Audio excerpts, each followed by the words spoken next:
Bien, bueno, arrancamos entonces esta nueva edición de La Peña, que siempre se va reinventando. Es un formato que ya está por su cuarto año. Recién estábamos recordando, el curso de Cortázar fue exactamente el último curso que di antes de empezar La Peña y fue en el 2021. Así que a fines del 2021 empezamos con este proyecto de La Peña, que es una suerte de curso eterno, si quieren, curso que se reinventa todo el tiempo, que cuando termina un tema, por ejemplo, ahora vamos a arrancar con Fellini, va a durar 2 meses, y cuando termine ese, el que quería solo ver Fellini, lo termina, y el que quiere quedarse propone un tema nuevo, y seguimos. Y así con la mayoría de ustedes hemos seguido ya por 4 años, además de todos los años que venían de antes de otros cursos, pero solo en La Peña ya llevamos una buena cantidad de años. Bueno, toca hablar esta vez del que quizás sea el más reconocido y reconocible director de cine de todos los que tratamos hasta ahora. No voy a decir el más importante, ni el mejor, ni porque eso es totalmente para discutir y lo quiero tirar en la mesa de discusión para más adelante, no para hoy, pero probablemente el más identificable, porque hemos tratado de directores importantes, ni hablar, Tarkovsky, Kiarostami y varios más, eh, pero quizás el que más se puede identificar con un director de cine, incluso para los que no son, no solo cinéfilos, los que no hace falta ni siquiera ser cinéfilo, es como decir, no sé, Van Gogh, no necesitas saber nada de pinturas para saber que es un, un pintor importante, aunque no puedas ni reconocer un cuadro. Lo mismo, digamos, con la literatura, ¿no? O sea, cualquier persona que se transforma en un adjetivo pasa a tener un grado de importancia o de intervención en la cultura. Si uno dice, por ejemplo, kafkiano, viví un momento kafkiano, no hace falta haber leído absolutamente nada de Kafka para eh, relacionar o tener una noción, como mínimo la debo haber pasado mal ayer, sí, sí, sí tuve un momento kafkiano. Pero uno se puede empezar a dar una idea de que quizás hice un trámite, me salió mal o me enredé en una serie de cosas que no me llevaron a ningún lado, no sé. Hay una noción relacionada a lo kafkiano que eh, no necesariamente implica conocer su obra, digamos.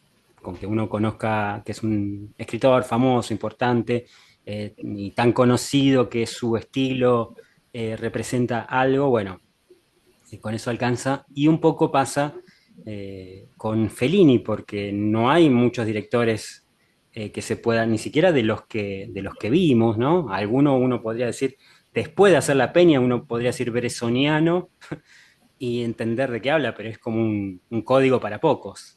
Sin embargo, si uno dice felinesco o feliniano, como a veces he escuchado, eh, es probable que se entienda mínimamente de qué estoy hablando, sin importar, es una cuestión cultural que está ya por fuera del cine, o por encima del cine más que por fuera, ¿no? Lo contiene y lo supera, ¿no? Eh, Hay una cierta noción de lo felinesco o de lo feliniano, que el propio Fellini nunca entendió bien a qué se referían con eso y lo ha manifestado en algunas entrevistas, que entre paréntesis hay un montón, y les puedo poner a disposición todas las que quieran porque, como dije, va a haber 85 piezas audiovisuales para ver, eh, si quieren verlas. O sea, a mano, no significa que las tienen que ver una película por clase y con eso alcanza, como siempre. Yo doy dos, o sea, una principal, una alternativa, y en realidad doy 10. O sea, menciono 10, esas 8, alguien las puede ver, entre esas 10 no necesariamente son todos largometrajes, hay cortometrajes, mediometrajes, publicidades, porque Fellini ha hecho publicidades, eh, y entrevistas. De todas las entrevistas que hay, quizás la primera que voy a poner a disposición va a ser la de A Fondo, el programa español, que lo he usado incluso con el curso de Cortázar en algún momento, español de los años 70, que justamente es como su título lo indica, se toma mucho tiempo. Lo que hacen los streamers de ahora, que es hacer entrevistas largas, bueno, ya lo hacía el programa a fondo en los años 70, eh, sin la lógica del tiempo tirando de televisión, pero lo hacía para televisión. Y entonces los entrevistados, que encima son todos de altísimo nivel y altísima exposición de ese programa español, eh, creo que recomendaría cualquier entrevista de ese programa, no solo la de Fellini, pero para el caso les voy a compartir el link para que vean la de Fellini, porque es un buen repaso por su vida, su obra y su manera de pensar, que también vamos a ver su obra y vamos a conocer a la persona, ¿no? Pero volviendo al tema de lo feliniano, así como dije ayer pasé un momento kafkiano, si digo pasé un momento feliniano, uno se puede imaginar algo, es un poco más caótico si quieren, todo lo relacionado con Fellini, pero está asociado a ciertas cosas, ¿no? Que están en el imaginario popular, digamos, no necesariamente en su obra, pues, digamos, tenemos que ver si están en su obra y por qué, eso lo vamos a determinar, ¿no? Y una vez que determinamos si están en su obra, vamos a determinar si están en toda su obra, o si están al final, al principio, en el medio, ¿no? Seguramente, si esos conceptos están relacionados con él, es porque algo de eso en su obra hay, pero hay que ver en qué momento, quizás en las películas más famosas o en las últimas, o no necesariamente en todas, y entonces vamos a tratar de definir más adelante, ¿no? Hoy, por supuesto, solo estoy tirando las bases de lo que vamos a hacer. eh, ¿Qué es esto de lo feliniano? Antes de que empecemos, quizás cuando terminemos tengan otra idea, pero ¿a qué se les ocurre a ustedes que puede asociarse con feliniano? ¿Qué puede significar? Si yo digo esto es feliniano o felinesco, ¿qué puedo estar queriendo decir? ¿O con qué concepto se puede relacionar, por ejemplo? ¿Se les ocurre algo? Feliniano. Exagerado, Puede ser. Sí, un poco grotesco, sí. Tanto absurdo también, ¿no? Bizarro, absurdo, sí. Desbordado, Sí, bueno, están grotesco. todos, o sea, hay una sintonía ahí. Lo que me están diciendo onírico.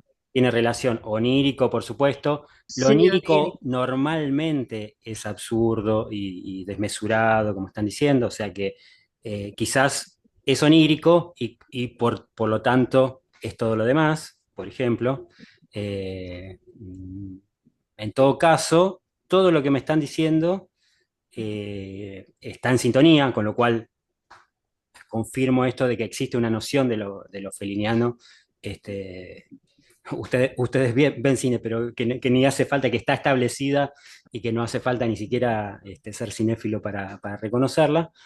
Eh, y que, ya podemos decir, está en principio relacionado con lo no real, ¿no? Porque estamos hablando onírico, desmesurado, exagerado, grotesco, no parece tener ningún punto de contacto con el realismo, en principio, todo lo que dijeron, ¿no? O sea, ahí podemos establecer una especie de, de primer concepto.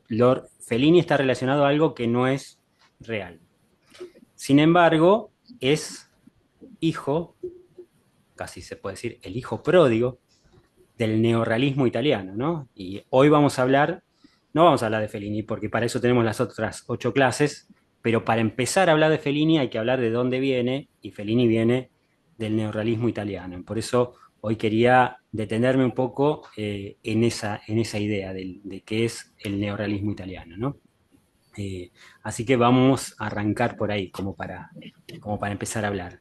En principio, si quieren, antes de eso, aclaro, digamos, sobre todo para que quede grabado, para las personas que se suman por primera vez, para aquellas que quizás se sumen en la próxima, porque es muy común, ya me pasó en las otras veces, que se sumen a la primera, no a la inicial, o sea, a la próxima. Hay varios que querían hacerlo y quizás hoy se les complicó y empiezan en la próxima, entonces está bueno que ya quede grabado en esta, porque a todos aquellos que estén interesados yo les voy a pasar la grabación de esta clase. Recuerdo que siempre que iniciamos un tema, lo inicio con esto, que es una clase abierta y gratuita sin compromiso de seguir, para que cualquiera conozca de qué es lo que hacemos, y después el que quiere sigue y el que quiere no, ¿no? Entonces, lo que va a venir después de hoy va a ser 8 clases todos los miércoles por Zoom, de 19:30 a 21, en 2 partes de 40 minutos. Hoy, cuando terminemos los primeros 40, nos volvemos a entrar, como hacemos siempre. Eh, Eso todos los miércoles. Y todos los martes, el martes anterior, vamos a pasar la película principal de la cual vamos a hablar el miércoles, y para el que quiera nos juntamos a comer y a tomar algo, si quieren, y charlar. Es la parte presencial de esto, que es optativa, por supuesto, no es necesario para hacer el curso. Hay gente que lo hace que ni siquiera está en Rosario, pero esa es la cuota de presencialidad que tiene este curso, y las clases las mantenemos así por varios motivos. Uno es para que se pueda ver en cualquier lado, y otro para que quede grabado el contenido, porque por experiencia he visto que es muy habitual que ninguno pueda todas las veces. Entonces la vez que falta lo tiene grabado, y no se la pierde, ¿no? Y así tenemos una continuidad. Entonces van a venir 8 clases, una primera parte en lo que vamos a hablar de los inicios de Fellini, que podemos incluir esta primera clase o esta media clase en esa prehistoria de Fellini. Lo de hoy va a ser todo lo previo a la llegada de Fellini al cine. En la próxima vamos a hablar de su trabajo extenso como guionista, porque fue guionista de varias películas, y como las primeras, no, ya les adelanto, no fueron ningún éxito, siguió trabajando de guionista durante toda la década del 40 y del 50. Tiene muchísimos trabajos como guionista. Entonces, todas las películas que él hizo, las voy a mencionar. No las vamos a analizar, no las vamos a pasar los martes, pero las pongo a disposición también para el que quiera ver, porque la idea es que podamos acercarnos a Fellini en varios niveles. Hay gente que no vio nada, y hay gente que vio mucho, que vio por lo menos lo básico, o lo principal, que es Marcor, la Dolce Vita, 8 y medio, digamos. Quizás las tienen muy presentes. Para todos ellos van a descubrir otro nivel de Fellini, con un montón de cuestiones y de películas que son, algunas son rarezas, otras son complementarias, porque no todo lo que hizo tiene el mismo grado de exposición, a pesar de la alta exposición que siempre tuvo Fellini. Y cuando digo siempre, digo desde que fue famoso, ¿no? O sea, es un siempre, entre comillas, que vamos a empezar toda esta primera parte, o sea, hoy y la clase que viene y la otra, hablar de cuando Fellini no era famoso todavía, y cómo era su vida y su obra, sobre todo, ¿no? Así que esa es un poco la idea, eh, como para tener una noción de lo que vamos a hacer. Como siempre, voy a compartir todos los títulos que menciono sin es casi físicamente imposible verlos todos. No se vuelvan locos de querer verlos, simplemente es una referencia. Yo tampoco las vi todas las películas que voy a mencionar, pero vi muchas, la mayoría. Y sí quiero que vean una como mínimo por semana. Así que esa es un poco la idea. Bien. Saludo ahí a Roberto, y Ana y Cuca, que están por ahí, que entraron mientras estábamos hablando. Estábamos hablando en general de Fellini y de lo que podríamos considerar feliniano o felinesco. Significa ese. Así que lo tiré nomás como una opción. A ver, hay mucho ruido. Oni le está dando a la tecla que es Sí, sí, tremenda. los voy a mutear, algunos, y se pueden desmutear cuando quieren para hablar, para, para explicar algo. Bien, decía, vamos a empezar entonces hablando de qué es esto del neorrealismo italiano, porque mi tesis, ya se las digo, es que toda la obra de Fellini es una respuesta al neorrealismo italiano, y es una especie de continuidad, aunque no parezca, de ese movimiento. Vamos a ver una pequeña secuencia ahora cuando volvamos del corte, en un ratito, que de alguna manera resume todo lo que es Fellini y que tiene que ver con lo que ya dijeron, con lo onírico, con la desmesura, con lo absurdo. Está todo ahí, pero también está algo que por ahí no se le nota mucho a Fellini, que es el vuelo y la bajada de un ondazo de ese vuelo, ¿no? O sea, porque no es el escape, pero en general es el escape infructuoso, ¿no? O sea, como otra manera de ver la realidad, a través de la proyección o el deseo de escapar de esa realidad, este, que en general no, que en general fracasa y uno vuelve a caer, digamos, en la tierra, de alguna manera, ¿no? Eso está presente en Fellini,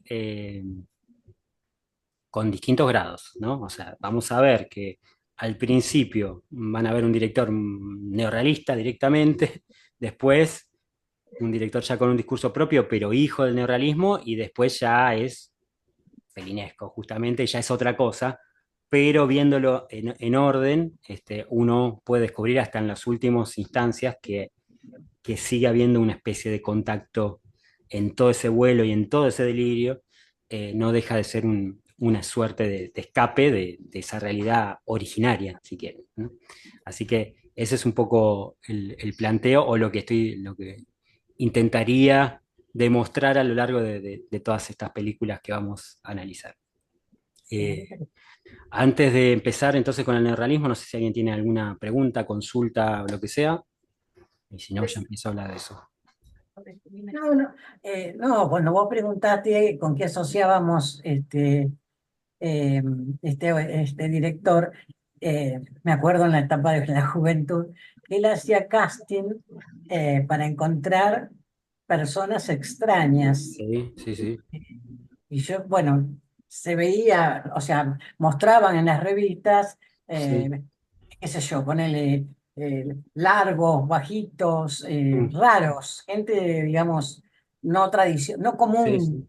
Este, Ya les cuento que hay una película de las últimas que hizo, que es Entrevista, que un poco muestra, es un documental sobre su vida y obra, sobre su obra más que su vida, porque no es la historia de su vida, que cuenta un poco este proceso de salir a buscar caras raras, básicamente. eso, Justamente yo al principio pregunté y muchos me contestaron que asociaban a Fellini con lo absurdo, lo grotesco, lo extraño, lo desmesurado, o no me acuerdo qué dijeron, lo desproporcionado. Y bueno, esa búsqueda de caras extrañas, asimétricas, curiosas, es parte de ese trabajo, pero también, viene bien para decirlo, es una herencia neorrealista, porque los directores neorrealistas, todavía no lo dije, ¿no? Ahora vamos a ir a eso, trabajaban con no actores, buscaban gente de la calle, buscaban, normalmente lo que hacían es, si era una historia de pescadores, buscaban pescadores que hagan de pescadores, que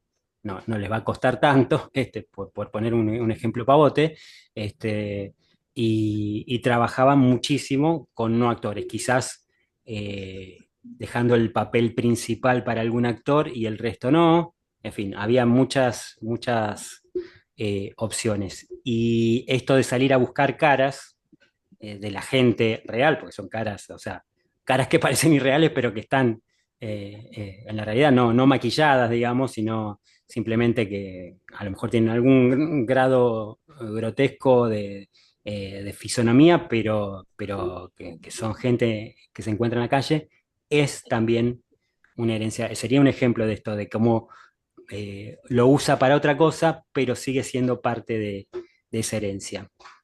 Hola Laura, ahí estamos hablando un poco de las bases en las cuales se asentó el cine de Fellini. Que Fellini, bueno, eh, era un joven de 19 años que viajó de Rimini a Roma para ser guionista Ah, y bueno. dibujante de una revista de historietas que se llama Marco Aurelio, y empezó por ahí, digamos, y esa publicación una especie de revista humor, si quieren, para los que conocieron la revista Humor o algo así, o quizá una Barcelona de ahora, podría ser, una publicación satírica con dibujitos y con historietas y con chistes gráficos, humor gráfico.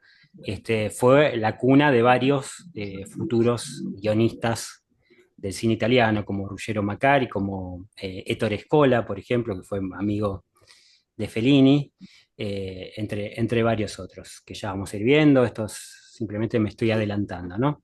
Pero ese Fellini de 20 años que llega a Roma, llega a una Roma fascista, eh, al principio de la guerra, optimista, eh, o sea, en guerra, pero con toda la confianza de ganar la guerra, ¿no? O sea, una Roma de Mussolini, aliada a Alemania, ¿no? Para poner un poco el contexto de dónde estamos.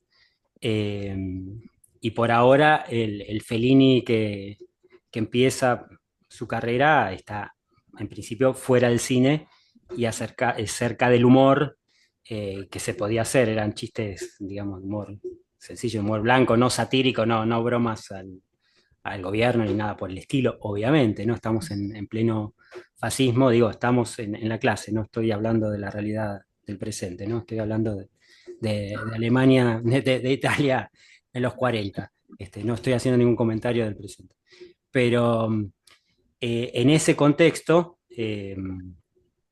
va a suceder lo que ya sabemos, que es la terrible derrota de, de Mussolini, sobre todo, de una Italia partida al medio, en donde el sur mm, pronto se recupera y pasa a jugar para los aliados, y el norte sigue siendo como un satélite de los alemanes, y hay casi, la guerra se convierte casi en una guerra civil entre norte y sur de Italia, que Italia aprovecha cualquier situación, un partido de fútbol o cualquier situación, para transformar en una especie de guerra civil entre el norte y el sur. Bueno, acá la tenía servida.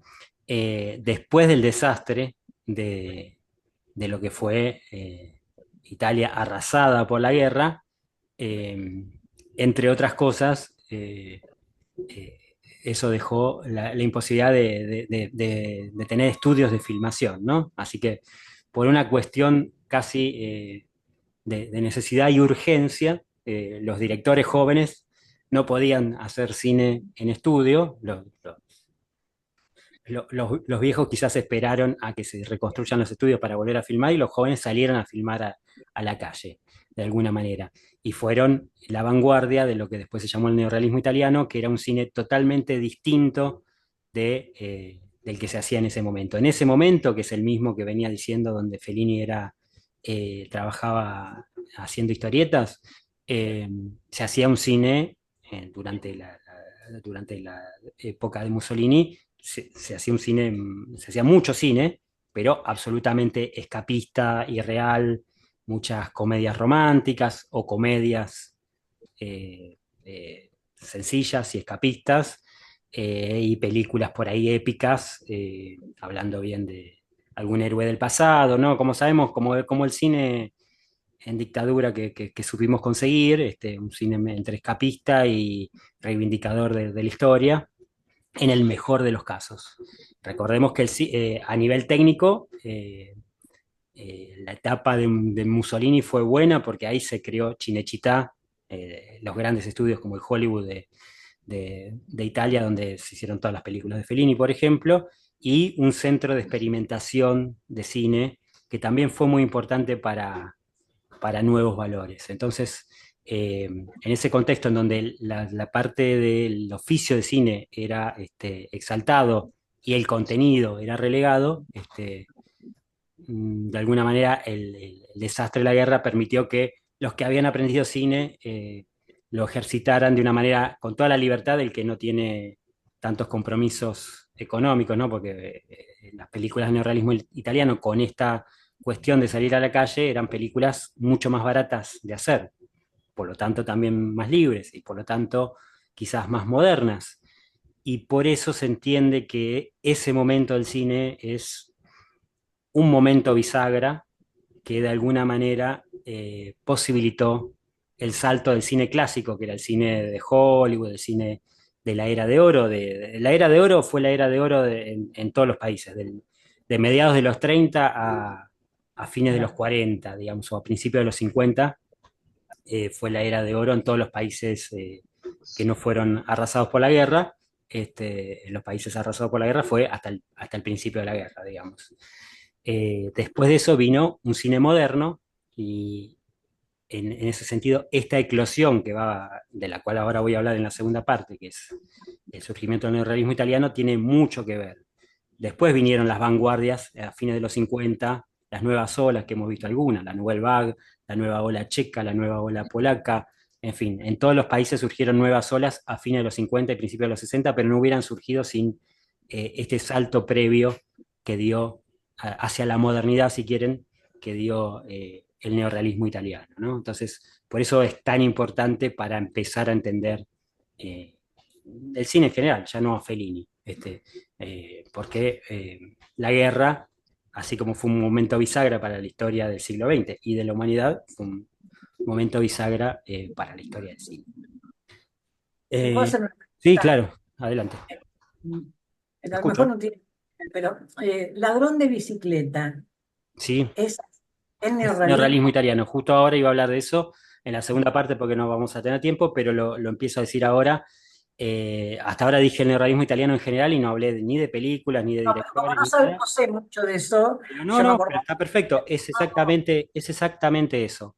Desde el año 45 en adelante empezaron a surgir directores, en particular tres. No fueron solo tres. O sea, para la historia, para los libros, el cine o para el pantallazo general, siempre se habla de tres, que son Rossellini, Visconti y De Sica. De Sica es el director de justamente El ladrón de bicicletas.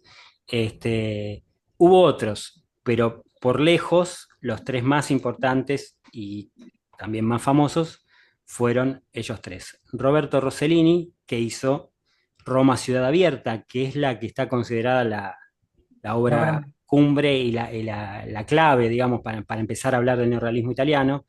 Eh, que no es, ya lo digo, no es la película que inventa el neorrealismo italiano, sino la que lo termina de inventar. Y esto vale para todas las olas, para todos los momentos bisagra, para todos los movimientos. En general, la película número uno es la que termina de condensar todos los rasgos de algún movimiento, no la que empieza. En general, siempre pasa eso.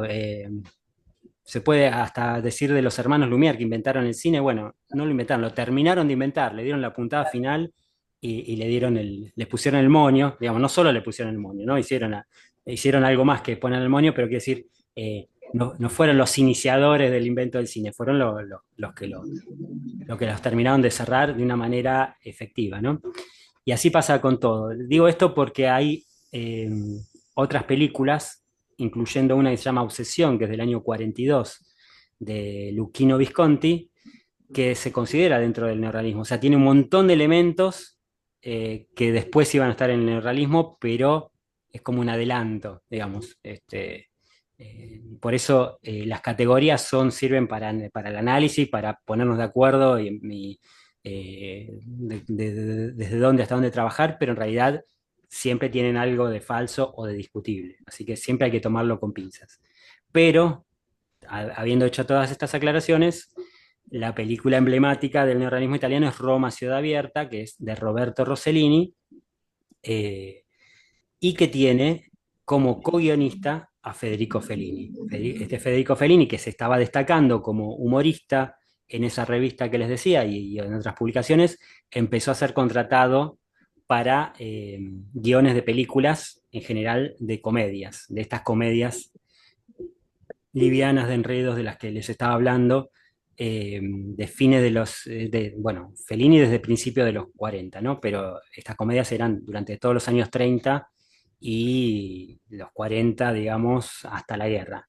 Las películas en donde se destacaban capocómicos como Aldo Fabrizi, por ejemplo, con el que Fellini trabajó especialmente, ¿no?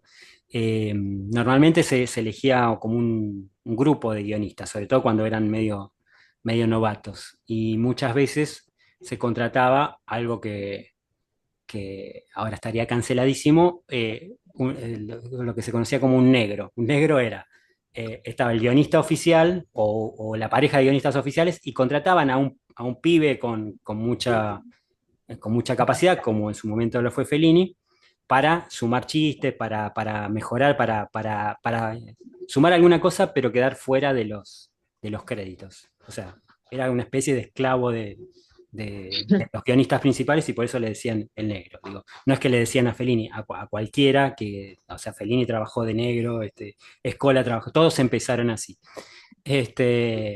Obviamente políticamente incorrecto, pero no creo que tanto en la época de Mussolini.